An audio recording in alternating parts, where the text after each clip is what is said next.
കാരണം പുതിയൊരു കാലത്തിൻ്റെ കാഴ്ചപ്പാടും പുതിയൊരു കാലത്തെ ഭാഷയുമായി വളരെ പ്രധാനപ്പെട്ട വളരെ ശ്രദ്ധേയമായ പഴയ കൃതികളെ കൂട്ടിച്ചേർക്കാനുള്ള ശ്രമമാണ് അതിനുണ്ടാവുന്നത്.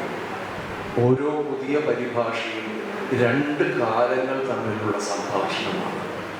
പരിഭാഷകന്റെ കാലവും ആ മൂലകൃതിയുടെ കാലവും തമ്മിലുള്ള ഒരു സംഭാഷണമാണ്, സംവാദമാണ്. കാലം മാറുന്നതനുസരിച്ച് പുതിയ പരിഭാഷകൾ ഉണ്ടായേ തീരും.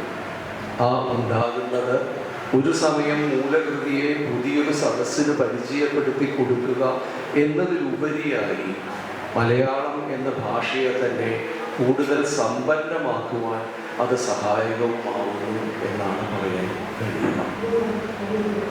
ഞാൻ അധ്യക്ഷ പ്രസംഗം എന്ന രീതിയിൽ നീട്ടുന്നില്ല. കാരണം എനിക്ക് ഗുരുതുല്യരായിട്ടുള്ള പലരും ഇവിടെ ഇരിക്കുന്നുണ്ട്.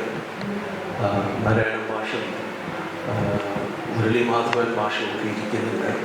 അവരുടെ സമയം അപഹരിക്കുക എന്ന് പറയുന്നത് എനിക്ക് മിക്കവാറും അടുത്ത ജന്മം വലിയ ശിക്ഷ ലഭിക്കാൻ സാധ്യതയുള്ള ഒരു പാതകമായിരിക്കും.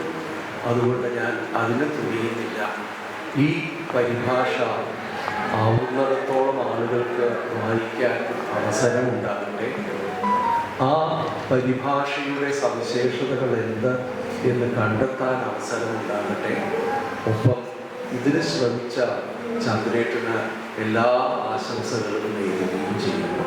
നന്ദി.